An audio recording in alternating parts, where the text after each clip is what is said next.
নিধুবন। তো নিধুবনে যখন যেত আর আয়ান তখন কিন্তু বাড়ি থাকতো না। জটিলা কুটিলা বলতো একদিন যদি রাধারানীকে দেখতে পাই, আমার আয়ান যদি বাড়িতে চলে আসে তাহলে আয়ানকে বলে দেবো, দেখ তুই না থাকে তাই সে নিধুবনে যায়।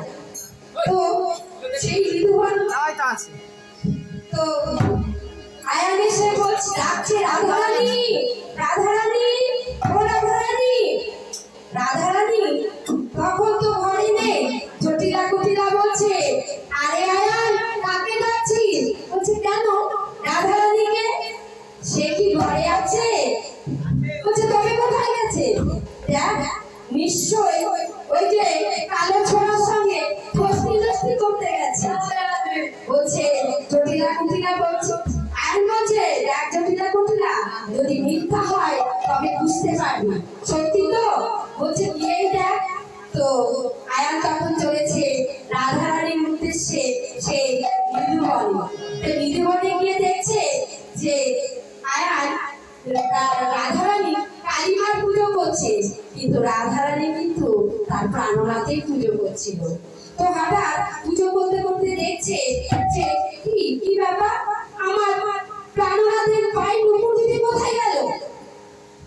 সঙ্গে সঙ্গে দাঁড়িয়ে দেখছে যে এ তো প্রাণনাথ নয়, এ তো কালীমা।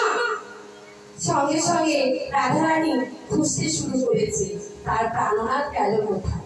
তাই বলছে, হরে কৃষ্ণ হরে কৃষ্ণ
Hare